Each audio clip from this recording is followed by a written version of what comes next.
Bine ați venit, dragilor din Zodia Leu, oriunde v-ați afla în această lume. Sunt, ca de fiecare dată, încântată să vă am alături la o nouă lectură pentru următoarea perioadă a lunii mai, mai precis perioada cuprinsă între 11 până pe 17 mai inclusiv. Așa că, dragilor, toți cei care aveți nu doar soarele, ci și luna, Venus sau poate ascendentul în Zodia Leu, această lectură este de asemenea și pentru voi. Desigur, nu uitați, este totuși o lectură general colectivă, așa că vă rog să luați decât ceea ce va rezona cu voi. Și înainte de a începe, vreau să le mulțumesc din suflet tuturor celor care mă susțineți, care sunteți aici ca de fiecare dată și prin intermediul like-urilor, al comentariilor frumoase și al tuturor gesturilor de apreciere care vin din partea voastră, vă arăta susținerea față de acest canal și implicit față de mine, așa că mii de mulțumiri tuturor. Dacă sunteți aici totuși pentru prima dată, vă urez bun venit, iar dacă la finalul acestei lecturi simțiți că acest canal v-a adus claritate sau poate pur și simplu v-a răspuns la anumite întrebări, nu ezitați, dragilor, abonați-vă în așa fel încât să nu pierdeți niciuna din lecturile mele. Cum, desigur, puteți susține acest canal printr-un simplu like sau hype, acest nou instrument adus de către YouTube, tocmai pentru ca voi să vă puteți arăta susținerea, plăcerea de a urmări lecturile mele. Aceste lucruri sunt gratuite, așa că unicul lucru necesar este decât dorința fiecăruia dintre voi. Și acum, dragilor, haideți să vedem care este energia voastră în această săptămână 11-17 mai. Care este energia, dragilor mei, din Leu în săptămâna 11-17 mai?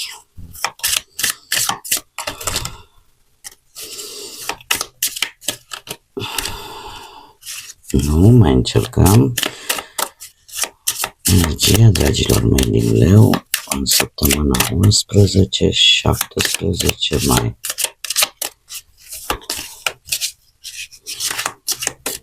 Interesant, nu? Nu se decide.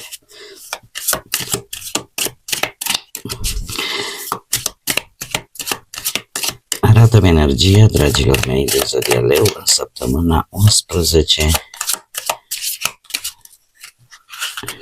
Și avem două. Interesant ce avem aici. Avem un aer magic și o perioadă de hibernare sau regenerare. Dragilor, sunteți într-un moment în care aveți multe gânduri, multe lucruri de spus, care poate nu le-ați exprimat foarte clar. Și pentru voi această nouă săptămână este importantă să vă dați timp să înțelegeți, să vă organizați înainte de a vă exprima, de a comunica și de a vă limpezi mintea în așa fel încât dialogul vostru cu ceilalți să fie cât mai clar, dar în același timp cât mai elocvent, cât mai bun. Pentru aceasta se pare că aveți nevoie de un moment în care să vă retrageți așa din agitație, în care să vă refaceți profund, fără presiune și fără grabă.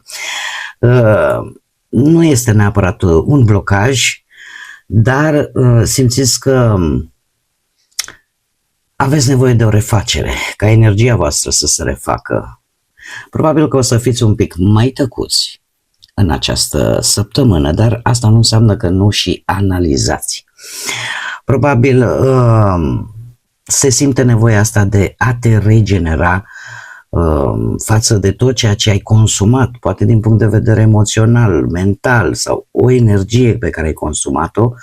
Este o perioadă în care parcă atât corpul cât și sufletul spune, știi, am nevoie de o pauză, am nevoie de odihnă, am nevoie să îmi refac forțele. Este de fapt, aș spune, nevoia de a vă proteja, de a vă regenera din punct de vedere energetic și trebuie să vă spun că nu este această retragere oarecum, nu este neapărat goală, ca să spunem așa, da? Dorința asta de a te reface, de a te odihni, este de fapt un instinct de autoconservare. Așa că este posibil în această săptămână să nu vă implicați poate în nimic deosebit, ci doar pur și simplu să vă retrageți, să vă reconectați cu voi înșivă, tocmai pentru a ieși mai puternici, pentru a ieși mult mai stabili. Și asta pentru că sunt anumite lucruri pe care, anumite gânduri pe care trebuie să le puneți un pic în ordine și să vă dați timpul necesar să le și înțelegeți, să vedeți de ce se întâmplă anumite lucruri. Așa că nu o să fiți, să zicem așa, prea buni comunicatori sau nu neapărat prea buni, cheful ăla de a vorbi foarte mult. E și asta o măsură de protecție și mai bine să fie lucrurile puse în ordine, mai ales dacă vă simțiți epuizați din toate punctele de vedere. Haideți să vedem ce ne spune și tarotul.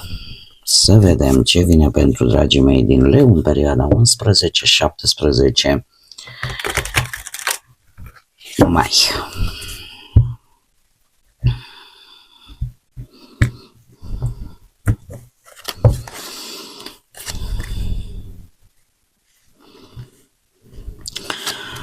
Și se pare într-adevăr că există foarte mult stres.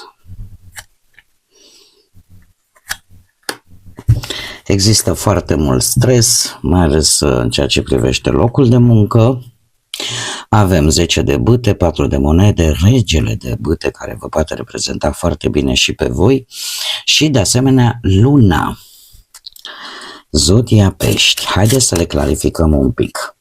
Clarificăm, te rog, 10 de bâte pentru dragii mei din Leu, săptămâna 11-17 mai. Clarificăm 4 de monede. Te rog. Sunt foarte multe, mai încercăm. Clarificăm 4 de monede. E aici la fel de multe, dar cel puțin sunt un pic mai puține. O nerăbdare. Clarificăm regele de bâte.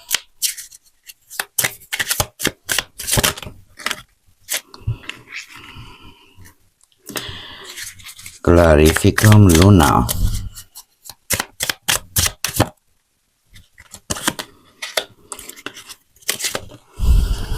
Și mai avem surpriza săptămânii. Clarificăm surpriza săptămânii.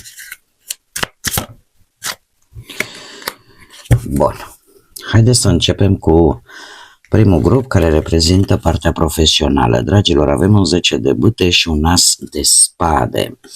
Ce mi-arată asta? 10 de bâte de fapt vine cu o perioadă în care foarte multe responsabilități, sarcini de dus la bun sfârșit, poate proiecte multiple, poate vi se spune, știi, ai un termen limită la care trebuie să termin cu tare lucru sau o presiune destul de crescută, a spune, la locul de muncă, te face sau îți dai seama că trebuie să închei ceea ce tu deja ai început, să duci acest efort până la final, dar să știți că toate aceste lucruri nu vin singure, aduc cu ele lecții. Lecții despre cum să gestionezi aceste situații pe viitor. Este o perioadă în care trebuie și o veți face cu acest as de spade să prioritizați corect lucrurile pe care voi trebuie să le faceți vis-a-vis de locul de muncă, vis-a-vis de poate colaboratorii voștri sau pur și simplu vis-a-vis de viața voastră la nivel profesional. Există acest as de spade care vine cu o claritate foarte bună și probabil tocmai din această cauză avem și această nevoie de limpezire a minții pentru a ști exact cum să faci, cum să procedezi, ce trebuie să faci. Asul de spade pe partea muncii vine cu lucruri foarte clare, cu decizii importante posibil legate de muncă, vis-a-vis poate de un proiect. Există o înțelegere mult mai clară a unei situații profesionale, așa că această decizie posibil importantă legată de muncă să o faci mult mai strategic sau să o analizezi mult mai bine. Și să vezi ce se merită și ce nu se merită. Pe partea bănuților, aici avem un 4 de monede. Există acea situație în care voi chiar vreți să țineți de bănuți. Avem aici ori implicarea unei energii de stat sau implicarea unei persoane care ori poartă o haină de stat sau o anumită uniformă sau este cineva, poate din familie, nu știu dacă zodia Berbec vă spune ceva, tind să cred că este din familie, care cumva aduce, ca să spun așa, un pic de ordine în ceea ce privește finanțele. E posibil să existe implicarea și unor zodii de apă, Rac, Pești sau Scorpion, tot legat de familie, din câte văd eu cu acest 10 de monede, care chiar poate să aducă niște câștiguri, să vă aducă niște câștiguri în plus prin anumite activități. E cineva care încearcă să aibă grijă poate de voi sau să aducă niște bănuți, mai ales dacă sunteți formați un cuplu, prin, nu știu, servicii de consiliere, prin artă, prin proiecte legate de educație, aduce o anumită satisfacție și nu doar un profit material. E vorba de niște bănuți care vin din zona asta, aș spune, a familiei. 10 de monede vine și el, desigur, cu o stabilitate financiară care are legătură cu aceste două energii, cea a Berbecului și cea a zodiilor de apă, Rac, Pești sau Scorpion. De ce? Pentru că nu este vorba doar de un câștig temporar, ci e vorba de un sistem foarte stabil de resurse, că vin, nu știu, prin intermediul unor proprietăți câștigate sau unor bunuri stabile sau unor economii solide. Este vorba de niște bani care cumva ori provin de la familia mare, ori pur și simplu sunt bani care susțin întreaga familie. Există de asemenea, cum am mai spus, și un sprijin. La voi asta va face ca acest 4 de monede să devină o prioritate economia, să devină o prioritate o protecție a resurselor voastre, să investiți mai prudent, să țineți un control mult mai strict asupra cheltuielilor, în așa fel încât să obțineți această stabilitate materială. Acum, desigur, una din două, ori voi puteți avea vreun ascendent în zodia Berbec și în cazul acesta se pare că sunteți mult mai organizați, mult mai stabil din punctul ăsta de vedere financiar și nu oricum, numai prin faptul că vă planificați chiar și economiile, vă faceți bugetul în așa fel încât să aveți o anumită siguranță pentru viitor. Chiar unii dintre voi care vă ocupați desigur cu acest lucru puteți începe tot felul de afaceri, de proiecte solide care să vă aducă niște venituri constante. Sau dacă aveți un ascendent în zodii de apă, dar și aici puteți obține sau să aveți idei creative în așa fel încât să mai obțineți niște mici sume de bănuți din ceva creativ, din ceva ce vă place să faceți, ceva care să vă aducă un pic de satisfacție, da? Și nu doar bănuți. Așa că nu e o săptămână rea. Aici este foarte interesant. Avem pe partea asta a relațiilor, avem un rege de bâte care vă poate reprezenta foarte bine pe voi, reprezentând semnele de foc. Dragilor, dragi, avem o regină de monede, avem justiția, un rege de cupe, un rege de spade și un 7 de monede. Aici văd o încrengătură, dacă mă întrebați pe mine. De ce? Pentru că avem așa, 1, 2, 3 personaje și cu voi 4. Deci sunt 4 personaje care într-un fel sau altul au o anumită implicare în relația voastră de pereche. De ce spun acest lucru? Pentru că, de exemplu, avem o regină de monede care reprezintă zodiile de pământ, Rac, Pești sau Scorpion. Ce îmi spune această regină de monede? Îmi vorbește de faptul că există totuși energia unui partener loial, grijuliu, stabil, care se pare că are grijă de partenerul său, de familia, de ceea ce au construit împreună. Cum se află alături de voi, aș putea presupune că este partenerul vostru de viață, partenera voastră de viață. Este totuși o încrengătură aici cu justiția. Justiția reprezintă zodia balanță, dar în acest caz eu aș lua mai degrabă ca pe o atitudine de a face ceea ce este corect, de a căuta acel echilibru, acel respect reciproc în relația voastră.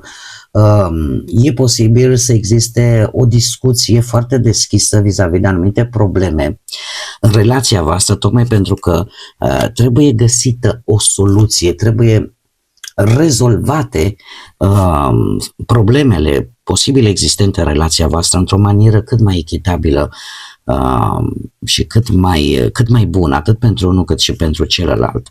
De ce? Avem aici două energii, un rege de cupe, zodii de apă, rac, pești sau scorpion, și zodii de aer, gemeni, balanță, vărsător. Iar alături de aceste două energii avem un 7 de monede. Asta îmi spune că probabil relația voastră în acest moment se află într-o etapă de stabilizare, de evaluare. Posibil ca,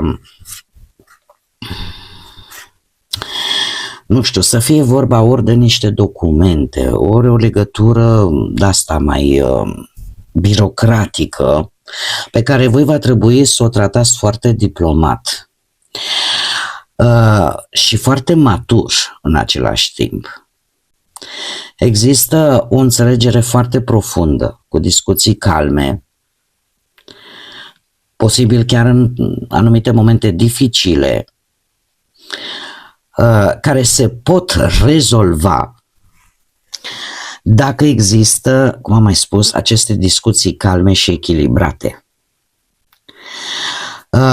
E posibil să trebuiască să luați niște decizii importante în cuplu și chiar puteți să și rezolvați conflicte, dar cu calm și cu echilibru. De ce? Pentru că posibil să fie ajuns într-un punct în care există un plan pe care vi l-ați făcut împreună și care a ajuns într-un punct în care ai sentimentul că stagnează, apar poate anumite frustrări, pentru că nu vedeți niște schimbări reale. Ori vis-a-vis de acest plan, ori vis-a-vis pur și simplu de sentimentul ăla că relația cumva stagnează. Apare o nerăbdare și, cum am mai spus, apare această frustrare. Că uite, domne, mi-a promis că se schimbă sau mi-a promis că face cu tare lucru și uite, nu l-a făcut. Dar apare în același timp nerăbdarea, dar și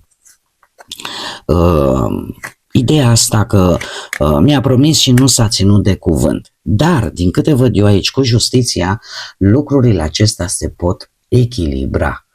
Se pot împărți într-o formă cât mai corectă anumite responsabilități, puteți discuta deschis anumite probleme, în așa fel încât să găsiți soluțiile cele mai echilibrate, cele mai echitabile și cele mai bune pentru voi. Și eu cred că cel mai important în această săptămână pentru cei care se află într-un cuplu, faptul că voi vreți ca relația voastră să fie puternică, să fie stabilă, să aibă energie, să aibă pasiune și să luați aceste decizii sau această decizie importantă, să o luați împreună. Da? Pentru că asta de fapt arată respectul reciproc și arată până la urmă admirația reciprocă în cuplu. Lucru care eu tind să cred că se va și realiza. Tocmai pentru că voi simțiți nevoia de această pauză recuperatoare. Cei care sunteți singurei, dragilor, voi vă aflați în această săptămână într-o perioadă de, să zicem, ușor conflict. Poate să fie un conflict interior. Nu înțelegeți anumite lucruri. Nu, parcă tot ceea ce până acum vi s-a arătat, parcă dintr-o dată a intrat așa într-o zonă de ceață. Nu știu dacă zodia pești vă spune ceva, dar aici cu 5 de pâte avem o situație în care poate ați întâlnit o persoană dinamică, chiar provocatoare, care să vă, să vă pună un pic răbdare așa la încercare, tocmai pentru că având luna aici, vi se pare poate că e prea misterioasă sau că e prea greu de înțeles și uneori aici trebuie să aveți un pic de grijă, să nu idealizați o persoană sau cel puțin nu înainte de a o cunoaște cât de cât bine. Pentru că o relație bazată doar pe iluzii sau doar pe așteptări total nerealiste vă va dificulta și mai mult, cum să spun eu, viziunea asupra intențiilor pe care le are această persoană. Tocmai de aceea tind să cred că nu este neapărat un conflict extern cu alte persoane, ci mai degrabă un conflict intern cu voi înșivă, pentru că este ceva aici care într-adevăr aș spune că faptul că voi nu vedeți lucrurile foarte clar vis-a-vis de o anumită energie vă poate face să fiți foarte ușor iritabil și atunci să intrați în conflicte inutile cu alții. Este o perioadă în care ar fi bine totuși, atâta timp cât nu se clarifică lucrurile, să nu vă implicați în relații care deja simțiți că sunt tensionate. Da. Și să evitați, pentru că în această săptămână pentru voi cei singuri, dat fiind și energiile principale ale acestei săptămâni, să existe tendința asta să fiți atrași, culmea, de oamenii care provoacă poate prea multă energie negativă. Și aici trebuie să mai așteptați un pic. Trebuie să mai așteptați un pic până când se vor limpezi lucrurile. Și dacă vă bazați foarte mult pe intuiția voastră, pe instinctul vostru, n-ar fi rău să-l și ascultați. Surpriza săptămânii, ce frumos! Surpriza săptămânii vine de la o persoană din zodii de apă, Rac, Pești sau Scorpion, care vine cu ceva karmic în viața voastră. Poate să vină cu un ajutor în bănuți, așa cum bine am văzut, și cu această carte aici avem o regină de cupe, aici la fel o regină de cupe. Deci, surpriza săptămânii pentru voi vine de la o energie de apă, care cu acest 6 de monede vine cu ceva, e ceva karmic, aș spune, poate să fie o recompensă, poate să fie, e adevărat, ceva temporar, dar, sau un sprijin extern din partea acestei persoane, mai ales pe partea bănuților, dar putem vorbi și de o posibilă recunoaștere pentru munca pe care voi ați depus-o și în felul acesta să aveți un rezultat pozitiv, poate printr-o laudă din partea superiorilor, poate prin mici promovări sau pur și simplu o apreciere din partea colegilor, din partea oamenilor cu care voi colaborați la nivel de muncă, iar, cum am mai spus, la nivel de bani sunt posibile mici câștiguri, bonusuri temporare, este adevărat, sau chiar mici cadouri, să zicem, financiare, dar în urma muncii voastre este o energie karmică, este o energie care ne vorbește despre a da și a primi, ceea ce voi ați făcut la un moment dat bun pentru o altă persoană, acum karma, că așa funcționează, ce semeni, aia vei culege. Și în acest caz, știindu-vă că sunteți de generoși, pentru că am și eu un leu în familie și știu câteodată că nici nu gândește logic și uite așa să ajut pe toată lumea, fără să se mai gândească la consecințe, karma cumva se întoarce într-o manieră foarte plăcută pentru voi și reprezintă surpriza acestei săptămâni. Chiar și în partea asta de relație, aș spune că există un sprijin reciproc și un gest de apreciere care poate să vină din partea persoanei voastre de interes, că vă acordă mai multă atenție, că petreceți momente frumoase împreună. E ceva bun care se întoarce la voi. Și chiar și cei singuri, ca să nu-i las și pe ei la urmă, surpriza pentru voi poate veni chiar dintr-un sprijin sau o atenție din partea unei persoane care îți va oferi un ajutor sau care va face un gest de afecțiune sau cu care vei putea avea o mică întâlnire plăcută, un moment bun în care voi să vă simțiți oarecum atrași, da? De bunătatea acestei persoane și poate de felul ei de a fi. Și când spun ei, mă refer strict la persoană, nu neapărat femeie sau bărbat. Bun, haideți să vedem ce poartă se deschide pentru voi și ce mesaj are pentru voi, dragilor din lei, în această săptămână 11 17 mai și avem poarta descoperirii. Poarta descoperirii care vine cu explorare, cu descoperire, cu învățare, cu iluminare. Este o poartă, dragilor, care ne vorbește de faptul că te redescoperi pe tine, redescoperi lucruri care îți fac bine sau redescoperi acele lucruri importante care te ajută să-ți găsești anumite soluții. E ca o iluminare, atât mentală, în special mentală, în care îți dai seama că sunt anumite lecții poate care trebuie să le învățați sau sunt anumite lucruri pe care nu le-ați știut până acum, dar pe care va trebui să le luați în considerare tocmai pentru a putea să vă dezvoltați voi pe voi.